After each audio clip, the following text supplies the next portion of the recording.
Hello, welcome to this special transmission. हम इतवार को क्यों बैठे हैं ये जाहिर है आप लोगों को पता है। सुबह से एक हंगामा चल रहा है और आज बहुत एक अहम दिन था। वो इस वजह से कि नेशनल असम्बली में, कौमी असम्बली में वज़ीर आज़म इमरान खान के ख़िलाफ़ तहरीक अदम एतमाद पर वोटिंग होनी थी। सबका ख्याल यही था कि वहाँ हंगामा आराई होगी, हाथापाई होगी, कुछ ऐसा होगा, मगर अचानक जो कुछ हुआ वो किसी के भी शायद वहमो गुमान में नहीं था। जो फवाद चौधरी, जिन्होंने अभी ताज़ा वज़ीर क़ानून का ओहदा भी संभाल लिया है, उन्होंने कहा कि जी ये जो वोटिंग है ये इस वजह से नहीं हो सकती क्योंकि अपोजिशन जमातों के ऊपर आर्टिकल 5 के तहत जो है वो आपको पता है एक अमरीकी साजिश का बहुत सुनगुन हो रही है बड़े दिनों से, तो वो इसमें वो मुलव्वस हैं, लिहाजा नहीं हो सकता। डिप्टी स्पीकर कासिम सूरी जो चेयर कर रहे थे, उन्होंने पढ़ा कि ये जो वो रूलिंग को रिजेक्ट कर रहे हैं अपोजिशन की, तहरीक अदम एतमाद की, क्योंकि आर्टिकल 5 के तहत उन्हें ये लगता है कि अपोजिशन जो है गैर मुल्की साजिश का शिकार हुई है। साथ ही उन्होंने एंड में स्पीकर का नाम भी पढ़ दिया। इसका ये मतलब है कि पहले से तयशुदा काम था और उसके बाद अपोजिशन की समझ में नहीं आया कि हुआ क्या है, तो अपोजिशन वहीं धरना दे के बैठ गई। उन्होंने एक अपना इजलास भी बुला लिया, वो एक अलग कहानी है। मोबाइल फोन कैमरों से, लाइटों से बहुत हंगामा हुआ। सिर्फ यही नहीं, पंजाब में सुबह जो है गवर्नर चौधरी मोहम्मद सरवर को फारिग कर दिया गया। उसके बाद जो पंजाब असम्बली के अंदर भी कमोबेश इस तरह का हंगामा हुआ, मतलब 6 दिन, बहरहाल वहाँ पर 6 दिन बाद की जो है वोटिंग की तारीख पड़ गई है। वहाँ क्या होगा, क्या यही होगा, अभी हम कुछ नहीं कह सकते, लेकिन लगता यही है कि ऐसा ही होगा। तो इमरान खान उसके बाद आए टीवी पर जैसे ही रूलिंग रिजेक्ट हुई और उन्होंने कहा कि वो असेंबलियाँ तोड़ रहे हैं, और उन्होंने इस सिलसिले में एडवाइस जो है सदर आरिफ अलवी को भिजवा दी है, जिन्होंने फिर बाद में उसको कबूल कर ली। तो ना असेंबली रही और ना ही हुकूमत, जबकि जो वज़ीर आज़म है वो कम से कम 2 हफ्ते तक एक सेरेमोनियल हैसियत में रहेंगे। उसके बाद क्या केयर टेकर सेटअप आएगा, उम्मीद यही की जाती है। उसके लिए भी ज़ाहिर तमाम पार्टियों को मिलकर कुछ ना कुछ केयर टेकर सेटअप के बारे में कुछ ना कुछ करना होगा, और फिर 90 दिन में इलेक्शन होते हैं, 60 रोज़ में होते हैं, वो वही डिसाइड करेगा। लेकिन घूम फिर कर इलेक्शन की तरफ ही हम जा रहे हैं, इस पर हम बात करेंगे। व्लादिमीर लेनिन ने एक दफ़ा कहा था बड़े खूबसूरत अंदाज में कि दिहाइयाँ गुजर जाती हैं जिसमें कुछ नहीं होता, और फिर कुछ हफ्ते आते हैं जिसमें दिहाइयाँ गुजर जाती हैं। हमारे यहाँ तो हमारे घंटे आते हैं और उसमें सदियाँ गुजर जाती हैं। दिहाइयाँ तो यार छोटी बात है। अच्छा, ये मामला शायद यहीं पर रुका नहीं, और फिर अपोजिशन जो है वो सुप्रीम कोर्ट चली गई, जिन्होंने अफ्तार से ज़रा पहले जो है स्पेशल अपनी हियरिंग की। आज इतवार का दिन है, कोर्ट नहीं बैठती, मगर उन्होंने कहा कि हम ने वहाँ डिस्कस किया है जजेस के साथ, और फिर अदालत बैठी और उन्होंने तमाम जो इदारों को है, किसी को भी अब गैर कानूनी कोई भी कार्रवाई करने से रोक दिया है। उसका मतलब अभी तक समझ नहीं है अब तक जो हुई है कार्रवाइयाँ, वो उसके अलावा इसके बाद कोई मतलब जैसे ये कार्रवाई जो ये तो अब हो गया, सो हो गया, इसका डिसाइड अदालत करेगी। बहरहाल कल से उसकी हियरिंग शुरू हो रही है। बेंच भी 5 जो है रुकनी बना दिया गया है, और ये 5 सीनियर तरीन जजेस हैं सुप्रीम कोर्ट के, और इसमें काजी फाइज ईसा और जस्टिस मंसूर अली शाह भी हैं, चीफ जस्टिस अता बंदियाल जी। देखी थी तो उसमें अपडेट नहीं, लेकिन अभी कुछ जगह ये खबर चल रही है कि ये हो गया है। अच्छा, ये जो सारा कुछ हुआ, क्या अपोजिशन बेखबर थी या हुकूमत एक कदम उनसे आगे थी? क्योंकि अपोजिशन का शायद ये ख्याल था कि ये जो है खेल अब इमरान खान साहब का ख़त्म हो गया है, और अपोजिशन ने भी खैर करना तमाम अंदाजे यही थे कि आके नए इलेक्शन का ऐलान कराना था। हमारे साथ एजाज सैयद मौजूद हैं। अगर नहीं मौजूद तो आज बहुत कुछ सीखने को भी मिला है आइन के बारे में। आज मेरी आंखों के सामने, और तमाम वालिदैन को बहुत बहुत मुबारक, क्योंकि कोई 10 लाख कानूनी माहिरीन तो मेरी आंखों के सामने आज पैदा हुए हैं।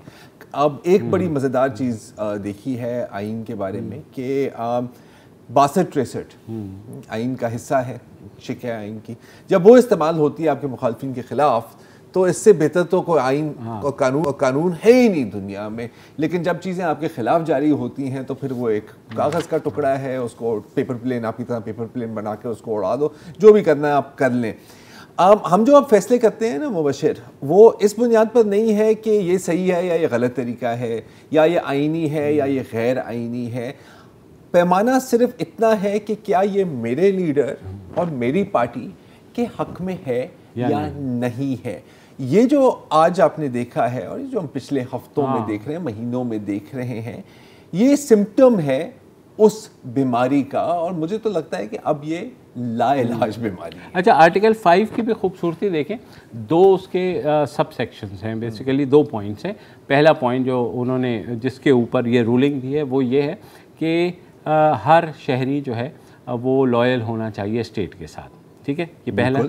दूसरी शेख जो है वो ये कह रही है कि हर शहरी को आइन के ताबे होना चाहिए। अगर आपका मूड हो रहा हो तो नहीं, वो उसमें मूड हो रहा हो तो नहीं लिखा हुआ, लेकिन ऐड कर देते हैं, लेकिन तो हर आदमी अपनी मर्जी का आर्टिकल में से नुक्ता चुन के जो है नुक्ताचीनी कर रहा है। हमारे साथ तारीख के साथ भी हम यही करते हैं, जो हमें चाहिए होती है तारीख का हिस्सा वो हम इस्तेमाल करते हैं। तो नाउज़ुबिल्लाह कुरानी आयत से भी मेरे साथ ये करते हैं। तो पाकिस्तानी कॉन्स्टिट्यूशन तो बहुत छोटी चीज़ है। हमारे साथ एजाज सैयद मौजूद हैं, जियो के तहकीकाती सहाफ़ी हैं, वो भी चले गए हैं, नाराज़ हो गए। सलाउद्दीन अहमद साहब को हम ट्राई करते हैं ताकि थोड़ी सी लीगल हमें पॉइंट भी मिले एक दफ़ा। अच्छा, सब ये कह रहे हैं कि अब क्या होगा। अब तो जाहिर है सुप्रीम कोर्ट क्या करेगी। बहुत से लोगों का ख्याल है कि बेहतर होता कि अगर सुप्रीम कोर्ट जो है इस सारी चीज़ को रोक देती और कहती कि जो भी कार्रवाई हुई है, जो उन्होंने किया है बहरहाल, कि उस कार्रवाई को हम सुप्रीम कोर्ट का जो फ़ैसला आएगा इस सारी बाबत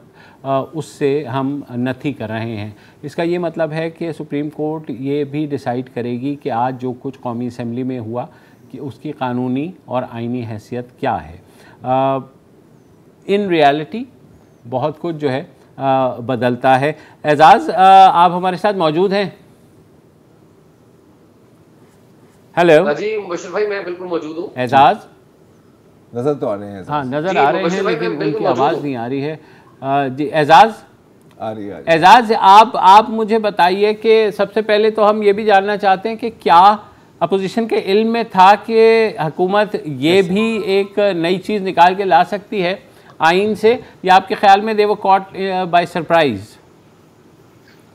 बशीर साहब, मेरी कल मुलाकात हुई थी leader of the opposition Shahbaz Sharif साहब से, और मेरे साथ कुछ और जर्नलिस्ट भी थे जो इस मीटिंग में मौजूद थे, और फिर शहबाज साहब ने एक प्रेस कॉन्फ्रेंस भी की।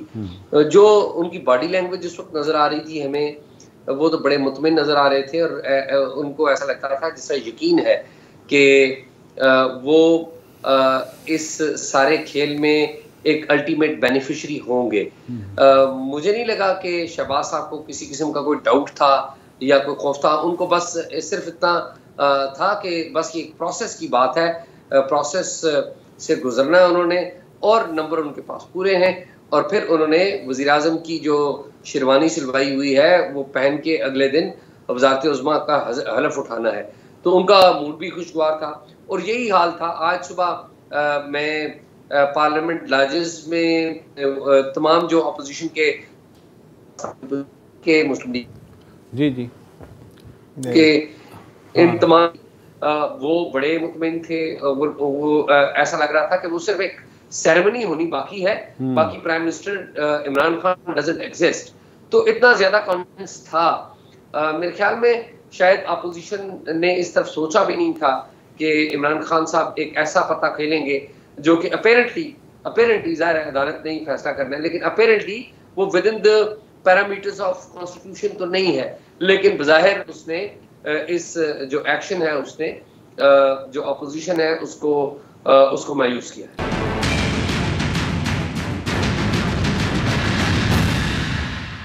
कल रात तक हम देख रहे थे कि वज़ीर आज़म चश्मा लगा के बैठे हुए हैं गवर्नर के साथ, और इस्तीफ़े जो हैं उनके हाथ में हैं बज़ाहिर, और ये कहा जा रहा था कि शायद जो है मजमूई तौर पर तहरीक इंसाफ अगर इस्तीफ़े दे दे तो ऑलरेडी ये कार्रवाई जो है वो खटाई में पड़ सकती है, या ये सारा जो अमल है ये मुतासर हो सकता है। इसका मतलब है गवर्नमेंट की इंटेंशन तो थी कि कुछ ना कुछ ऐसे करें।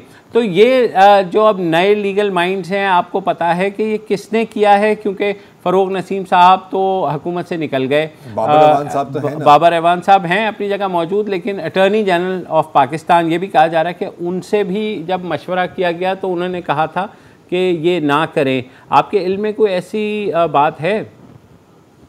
मेरे इल्म में ऐसी कोई बात नहीं कि अटॉर्नी जनरल ने इनको कहा हो कि ना करें, लेकिन ये मेरे इल्म में ज़रूर बात है कि आज जब प्राइम मिनिस्टर गए थे प्रेसिडेंट के पास असम्बली तहलील करने के हवाले से, मुझे पता चला है कि उस वक्त अटॉर्नी जनरल इनके साथ थे और अटॉर्नी जनरल ने आज कुछ लोगों से इनफॉर्मल जो बात की है, मेरी बराह रास्त उनसे बात नहीं हुई, उसमें तो उन्होंने कहा है कि वो गवर्नमेंट को डिफेंड करेंगे। इसका मतलब है he is standing with the government और he will continue as attorney general in the interim setup. अभी तो ज़ाहिर है इंटरिम ही हो गया प्राइम मिनिस्टर इमरान खान, अब वो उस तरह से उनकी पोजीशन तो नहीं रही। तो क्या उनका मौक़िफ़ है वो, इसका मतलब है माजी में जो सुप्रीम कोर्ट के अंदर वो कहते रहे कि काउंट जो है वो होगा, कॉन्स्टिट्यूशन से डेविएट नहीं किया जाएगा, तो उसका मतलब है कि वो अपने पुराने मौक़िफ़ से पीछे हटेंगे। जो कानूनी ये राय दी गई है, एग्जैक्टली किसने दी है? मैंने फवाद चौधरी साहब, former law minister and farmer information minister हैं, उनसे मैंने स्पेसिफिक ये क्वेश्चन करने की कोशिश की थी कि मुझे बताइए कि ये राय एग्जैक्टली किसकी है, तो उन्होंने इस बात का कोई डायरेक्ट जवाब नहीं दिया था। दो ही अफराद हैं इस वक्त, 3 अफराद हैं इस वक्त जो मौजूदा सेटअप में हैं जो ऐसी राय दे सकते हैं। सबसे पहले बाबर अवान है जो कि मशीरे कानून, मशीरे पार्लिमानी अमूर है, वो ऐसी राय बिल्कुल दे सकते हैं। और फिर ज़ाहिर है फवाद चौधरी, वो भी ऐसी राय दे सकते हैं।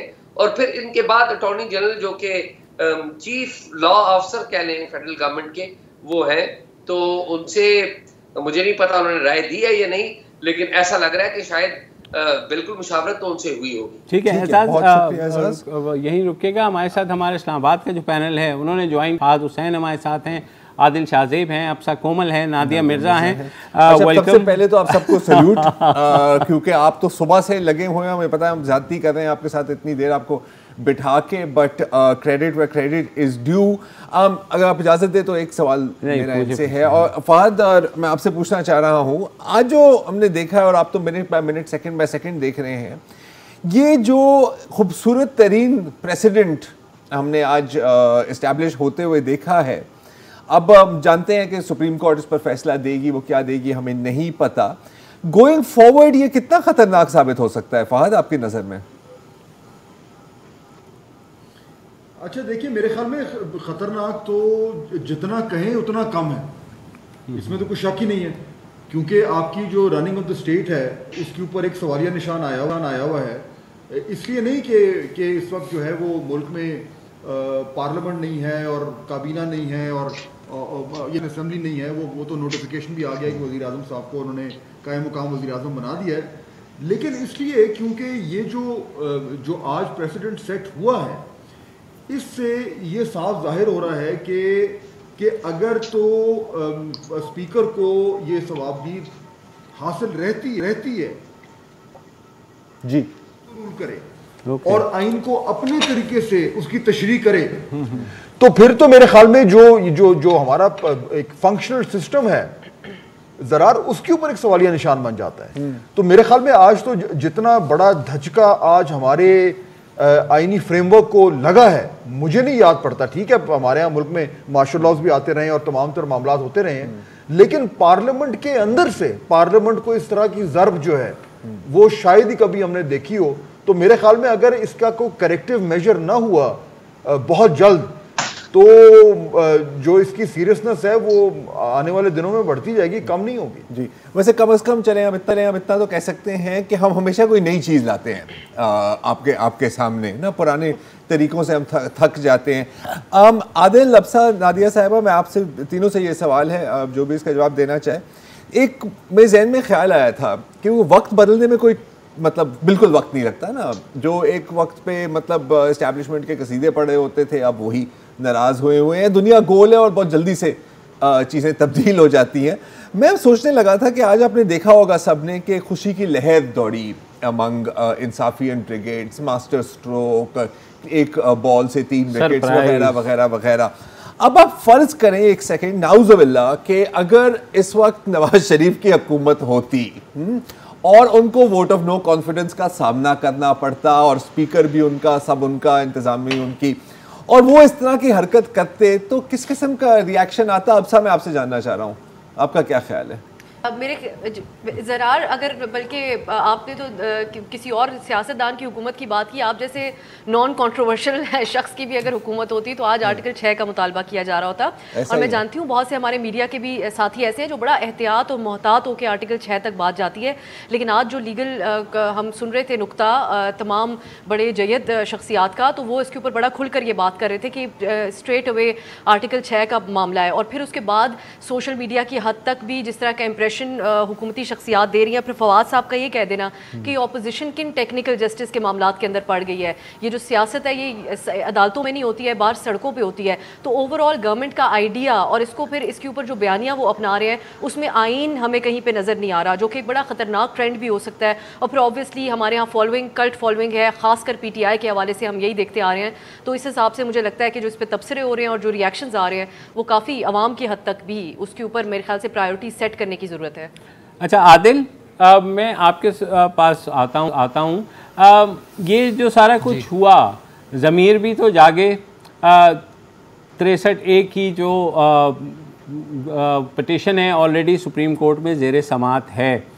तो अब आप समझते हैं कि इस सारी सूरत हाल में दोनों साइड्स का जो मैं एक प्रैग्मेटिक किस्म की बात कर रहा हूँ कि दोनों साइड्स का ये था कि नए इलेक्शंस की तरफ जाना है, तो आपके ख्याल में सुप्रीम कोर्ट कहेगी यार भाई इतना लड़ने की क्या ज़रूरत है, अगर दोनों नहीं जाना है तो आप लोग चले जाएं, हमें क्यों तकलीफ़ दे रहे हैं? तो आप क्या समझते हैं कि इसका जो इम्पैक्ट होगा वो इवेंचुअल जो लोगों की we are going towards elections, right?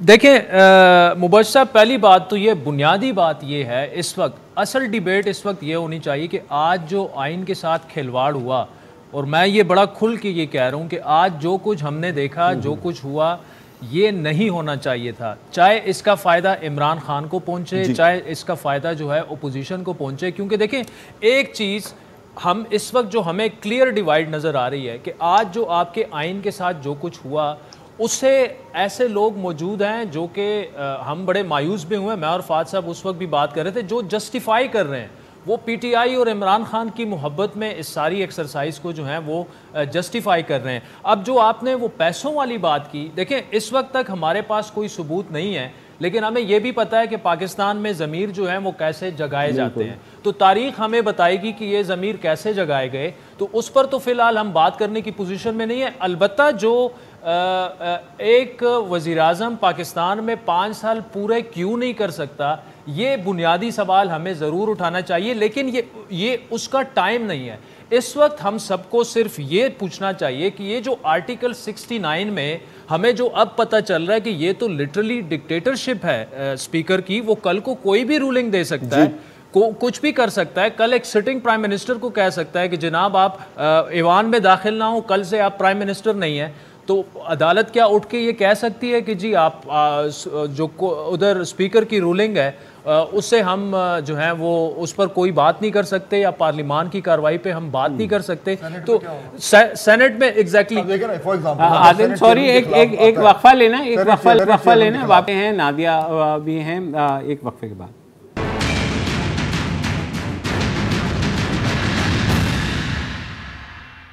Welcome back. हम बात कर रहे हैं जो आज हलचल हुई है, बल्कि हलचल क्या एक तूफ़ान मच गया है। जी हमारे साथ नादिया मिर्ज़ा भी मौजूद हैं। नादिया, आपने भी सब कुछ देखा और आप लोग क्योंकि इस्लामाबाद में बैठे हैं तो यकीनन हमसे ज़्यादा बाखबर होंगे। हम थोड़े से घुमे हुए हैं। हाँ, तो हमें भी कुछ समझाएं कि वे फॉरवर्ड क्या है। हम ऐसा नहीं है कि आप घूमे हुए हैं, वैसे तो पहला रोज़ा है तो थोड़े थोड़े सभी घूमे हुए हैं, लेकिन बहरहाल क्या करें, काम तो है, job is job. But Mubashshir साहब, यहाँ पे सारी कॉन्स्टिट्यूशन की बात हो रही है, इसमें तो कोई शक नहीं है, इसमें कोई दो राय भी नहीं है कि कॉन्स्टिट्यूशन की वायलेशन हुई है। जिस तरह से सारा कुछ रैपअप हुआ, जिस तरह से उन्होंने तहरीक अदम एतमाद पे बात नहीं हुई या उस चीज़ को उन्होंने ख़त्म किया। मगर स्टिल ये जो सबसे ज़्यादा जो डिबेट हो रही है, वो अभी फहद साहब से हम बात भी कर रहे थे ब्रेक में भी, उससे पहले भी, कि जी आर्टिकल 69 का हर जगह हवाला दिया जा रहा है और अपनी अपनी इंटरप्रिटेशन भी हो रही है। बट द फैक्ट इज़ कि जो आर्टिकल 69 कुछ लोग कह रहे हैं कि जी उस पर वो चैलेंज उसको किया जा सकता है या वो चैलेंज नहीं हो सकता। हुकूमती हलकों का कहना है कि वो चैलेंज नहीं हो सकता। फवाद चौधरी साहब ने भी आज सुप्रीम कोर्ट के बाहर उन्होंने यही बात की। एतजाज एहसन साहब से, जो कि ज़ाहिर सीनियर कानूनदान है, जब हमने उनसे बात की तो उन्होंने कहा इट कैन बी चैलेंज। तो अब ये जो इंटरप्रिटेशन है इसकी, बेसिकली अब अदालत का काम है कि इसको इंटरप्रिटेट करे। अब उसकी इंटरप्रिटेशन क्या आती है ये कल हम देखेंगे सुप्रीम कोर्ट में जब 1 बजे उसकी समाअत होगी। लेकिन जो मैं बात यहाँ पर करना चाह रही थी वो ये थी कि कॉन्स्टिट्यूशन की वायलेशन हुई है, अदम एतमाद की तहरीक सामने आ गई थी, उसके बाद असम्बलीज को डिसॉल्व नहीं किया जा सकता था, क्वेश्चन आर भी नहीं हो सकता था। लेकिन जो आर्टिकल 69 है, जो सबसे ज़्यादा इससे डिबेट हो रहा है, जो महवर है इस चीज़ का कि जी रूलिंग स्पीकर की चैलेंज हो सकती है नहीं हो सकती, हम ये क्यों भूल रहे हैं कि वो भी तो कॉन्स्टिट्यूशन का ही हिस्सा है ना। Article 69 is also part of. लेकिन फैसल जावेद साहब हमारे साथ हैं। अच्छा जी जी, गो अहेड सर, एक सेकंड। फैसल जावेद साहब हमारे साथ। अस्सलाम वालेकुम फैसल। वालेकुम सलाम नादिया, अच्छा, क्या हाल है आपका? अल्हम्दुलिल्लाह, आप खैरियत से खुश हैं? अल्लाह का शुक्र जी। अच्छा, मैं आपसे जानना ये चाह रही थी कि सबसे पहले हम ये बात कर रहे थे, कराची में भी हमारे साथ पैनल है इस्लामाबाद, हम ये बात कर रहे थे, जरा हमें बताएं तो सही ये ब्रेन किसका था इसके पीछे, ये जो सो कॉल्ड सरप्राइज आप लोग कह रहे थे, और surprise in a good way और in a bad way, like constitution की वायलेशन वगैरह, that is a different debate, but still ये ब्रेन किसका था इसके पीछे? देखें, सबसे पहले तो ये अपोजिशन की एक ख्वाहिश पूरी हो गई है। कितने अरसे से वो कह रहे थे, 1.5 साल तो हो गया है कि जी अर्ली इलेक्शन कराएं, अर्ली इलेक्शन कराएं। इमरान खान साहब का तो ग्राफ बहुत नीचे गिर गया है, तबाही हो गई है और इलेक्शन वाहिद हल है। तो अब उनकी एक बहुत बड़ी तो ख्वाहिश पूरी हो गई है, आ जाए मैदान में, इलेक्शन हो रहे हैं। हमने कौन सा इमरान खान साहब ने ये करके तो इसके बाद जो है वो कंटिन्यू किया है। उन्होंने तो असम्बलियां डिसॉल्व कर दी, अब इलेक्शन की तरफ जा रहे हैं और अर्ली इलेक्शन हो रहा है, निगरान जो है सेटअप वो आने वाला है, इलेक्शन करीब हैं, तो अपोजिशन की तो एक बहुत बड़ी ख्वाहिश पूरी हो गई। अच्छा, ये बताएं फैसल साहब कि जो देखें जो स्पीकर ने आज रूलिंग दी है, पहले तो फवाद चौधरी साहब ने जो कुछ कहा उसका मतलब ये है कि गवर्नमेंट की पोजीशन ये है कि जो पूरा का पूरा ये वोट ऑफ कॉन्फिडेंस है, नो कॉन्फिडेंस है, ये एक साजिश की पैदावार है, और वो भी यानी कोई अंदरूनी साजिश नहीं, बैनुल अक़वामी साजिश, पहली चीज़। दूसरी, उसकी रोशनी में जब डिप्टी स्पीकर साहब ने कहा कि हाँ मैं बिल्कुल आपकी बात मानता हूं और ये वाकई में एक बैनुल अक़वामी साजिश की पैदावार है, इसलिए मैं इसको रद्द करता हूं, तो इससे स्पीकर ने ये अफर्म किया और ये अग्री किया और इत्तफाक किया कि तमाम के तमाम जो 200 लोग अपोजिशन में बैठे हैं वो इस साजिश में मुलव्विस हैं, और अगर जो बैनुल अक़वामी साजिश में मुलव्वस हो उसको प्लेन लैंग्वेज में गद्दार कहते हैं। तो आपके ख्याल में ऑपोजिशन के 200 member of the national assembly गद्दार हैं? देखिए, गद्दारी का तो नहीं, सेडिशन का इसमें आता है। और सेडिशन और गद्दारी में क्या फर्क है? जी, आर्टिकल 6 जो है ना, उसका शायद इतलाक ना हो, आपको कोई कानूनी माहिर इस पर ज्यादा बेहतर बता सकते हैं, लेकिन मैं जितनी अपनी नाकिस राय में जितना मैं जानता हूं उसमें यह है कि ये जो मरासला आया और जिसकी तस्दीक हो गई नेशनल सिक्योरिटी कमेटी के अंदर, नहीं उसमें नहीं हुई फैसल साहब, उसमें तस्दीक हुई है। मैं थोड़ा सा आपसे डिसएग्री करूंगा। उस मरासले में, ये मेरे सामने रखा हुआ है, उसमें कहीं नहीं लिखा हुआ कि ये कंस्पिरेसी है, उसमें कहीं नहीं ये लिखा हुआ कि इसमें ऑपोजिशन इन्वॉल्व है, उसमें कहीं वोट ऑफ नो कॉन्फिडेंस का जिक्र नहीं है। तो ये मिस इंटरप्रिटेशन है, ये गलत तशरीह कर रहे हैं आप लोग। नहीं, बिल्कुल नहीं। आप अगर मरासला जब अभी जब कोर्ट में भी जाहिर है, ये तो अच्छा हो गया कि कोर्ट में ये मसला चला गया है, और कोर्ट जब देखेगी मरासले को और उसके खदो खाल को, जाहिर है एक सीक्रेट डॉक्यूमेंट है, उसकी बहुत ज्यादा डिटेल्स नहीं शेयर की जा सकती हैं, वो पाकिस्तान के लिए ठीक नहीं है। हमें तो बहुत उसका पॉलिटिकल फायदा है, लेकिन इमरान खान साहब समझते हैं कि उसकी सारी डिटेल्स लेकिन कोर्ट के सामने जरूर ये आ सकती हैं और कोर्ट उसको देख सकता है। और उसमें नो कॉन्फिडेंस के हवाले से बात की गई है, एक बार नहीं बार बार की गई है, और उससे पहले ये आया और कहा कि जो वोट ऑफ नो कॉन्फिडेंस आ रहा है, अगर उसमें इमरान खान साहब को हटा देंगे तो पाकिस्तान के लिए, पाकिस्तान को सब कुछ माफ कर दिया जाएगा, लेकिन अगर नहीं हटाते हैं तो फिर पाकिस्तान को कॉन्सिक्वेंसेस जो हैं उसकी फेस करने पड़ेंगे। Welcome back. और जो मरासला इस सारे कज़िये की बुनियाद बना है उसके बारे में अभी भी बहुत से इबहाम मौजूद हैं। हुकूमत ने हुकूमत जो है अपनी ख़त्म कर दी है, असेंबली तोड़ दी है उस मरासले को लेकर के, लेकिन वो मरासला अभी तक सामने नहीं आ रहा। मेरे ख्याल में साहब ने जो आज बात की है इसी मरासले के बारे में, अगर हमारे पास वो क्लिप है तो डिस्कशन से पहले अगर एक दफ़ा वो दोबारा सुन ले। Do we have it? हमारे पास क्लिप है खान साहब की, आज जो उन्होंने बात की है नेशनल सिक्योरिटी काउंसिल। खैर अभी नहीं है, लेकिन फ़हद आप इस पे बात कर रहे हैं और आप जाहिर है आप क्योंकि लिखते भी हैं, तो ये मरासला जो है किस कदर असली है, किस कदर उसके अंदर हकीकत है, अभी तक इस बारे में इबहाम है। दोनों साइड्स, एक साइड कह रही है बिल्कुल इसमें कुछ नहीं है, दूसरी साइड कह रही है नहीं जनाब इसमें तो तफसील से सारी साजिश लिखी हुई है। दोनों चीज़ें नहीं हो सकती, बीच में कहीं कुछ होगा। अगर तशवीश का इजहार है उसे धमकी समझ लिया गया या धमकी थी उसको तशवीश का इजहार कहा जा रहा है क्या? आपने इसकी खोज लगाई? देखिए मुबशर, अब ये खोज खैर मैंने तो ज़ाती तौर पर ऑब्वियसली मेरे पास तो वो नहीं है कि मैं इसकी ऑथेंटिसिटी को कर सकूं, लेकिन एक चीज़ जो बिल्कुल ऑब्वियस है मेरे ख्याल में जो हर शख्स को तंग कर रही है वो ये कि आपने एक मरासला है, उस मरासले को न किसी ने देखा है, यानी पब्लिकली तो नहीं देखा और शायद देख भी नहीं सकते क्योंकि वो सिक्योर कॉरेस्पॉन्डेंस होती है। उसमें कुछ इस तरह की चीज़ें लिखी हुई हैं जिसकी बुनियाद पे एक पूरा नैरेटिव बनाया गया है और उस नैरेटिव की बुनियाद पे एक कॉन्स्टिट्यूशनल क्राइसिस खड़ा हो गया है। अब मेरा जो नुक्ता है मुबशर वो ये है कि देखिए ये हमारा 220 मिलियन लोगों का एक न्यूक्लियर स्टेट है और हमने उस पूरी रियासत को इस टाइम और उसका जो फ्रेमवर्क है उसको हमने दांव पे लगाया हुआ है, पैरालाइज कर दिया, मफरूजे पर पैरालाइज कर दी, एक मफरूजे पर, और उस मफरूजे के ऊपर जो बयानिए का वर्क चढ़ाया जा रहा है उससे हमें तो ये मालूम नहीं कि एक्चुअल चीज क्या है। सो मेरा नुक्ता ये है कि जो एक्चुअल ट्रूथ है, क्या इस रियासत में इस हमारे पूरे स्ट्रक्चर में ये कैपेबिलिटी नहीं है कि अगर एक मरासले के ऊपर इतनी बड़ी कंट्रोवर्सी है तो उसको इन्वेस्टिगेट करने का तरीका, पहले उसकी ऑथेंटिसिटी से बनाई। इस वक्त प्रॉब्लम ये हो रहा है मुबशर कि बयानिए पर बयानिए पर बयानिए पर बयानिया बनता जा रहा है। ये भी बयानिया बना दिया गया कि जनाब नेशनल सिक्योरिटी कमेटी ने जो है वो इंडोर्स कर दिया है वो मरासला, जबकि ये सरासर गलत बात है। यहाँ पे एक तो मसला ये है कि मेरे ख्याल में हम जो लोग इस स्क्रीन में बैठे हुए हैं, शुक्र है हम तो सारे पढ़ने वाले हैं, लेकिन हमारे बहुत ज्यादा कॉलीग्स जो हैं they don't bother to read. मुझे तो ये प्रॉब्लम है। ये जो नेशनल सिक्योरिटी कमेटी का जो आया है अलामिया, उसमें कहीं पे भी ना साजिश का जिक्र है, ना वोट ऑफ नो कॉन्फिडेंस का जिक्र है, ना ऑपोजिशन का जिक्र है, ना रिजीम चेंज का जिक्र है। लेकिन ये हमारी ब्लेटेंट इंटरफेरेंस का तो जिक्र है, blatant interference in the internal affairs of Pakistan by the country in question which was unacceptable. क्या इसका मतलब है कि कंस्पिरेसी? जी फर्क है ना, ये फर्क चीज है ये। क्या उसकी बुनियाद पे आप आर्टिकल 5 लगाते हैं? आपने इसकी बुनियाद पे एक सियासी बयानिया बनाया और उस सियासी बयानिए को आप ले गए आइन के अंदर और आपने 200 जो मेंबर्स हैं उनको आपने कहा कि ये एक ग्लोबल कंस्पिरेसी का हिस्सा है। मतलब क्या हमको बनाना रिपब्लिक है? गद्दार बयानिया आज का तो है नहीं। फातिमा जिन्ना भी इस मुल्क में गद्दार करार पाई, ठीक है, भुट्टो साहब भी गद्दार करार पाए, फिर बेनज़ीर भुट्टो भी गद्दार करार पाई, फिर नवाज शरीफ भी गद्दार करार पाए। तो मेरे ख्याल में बता दो कि कौन नहीं पाया, मेरे ख्याल में हमारी जी बिल्कुल।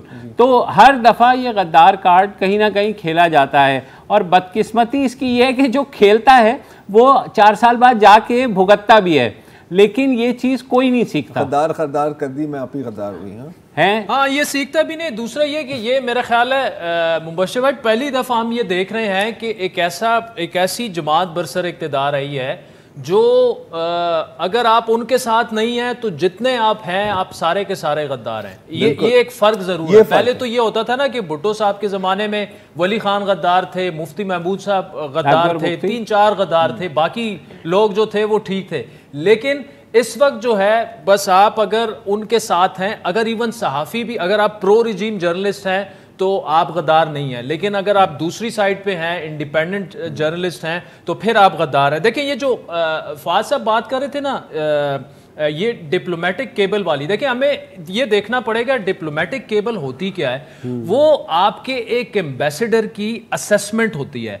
अब उस असेसमेंट की बुनियाद पर अगर आप एक बयानिया बना लें और फिर उस बयानिए की बुनियाद पर आप जो नो कॉन्फिडेंस मूवमेंट है, मतलब जिस तरह से आइन को, मैं फिर वो अल्फाज इस्तेमाल करूंगा, लिटरली खिलवाड़ किया गया, एक मजाक बना दिया गया आइन के एक डॉक्यूमेंट। आदिल मेरा ख्याल है इस पर जी hold your thought for a minute.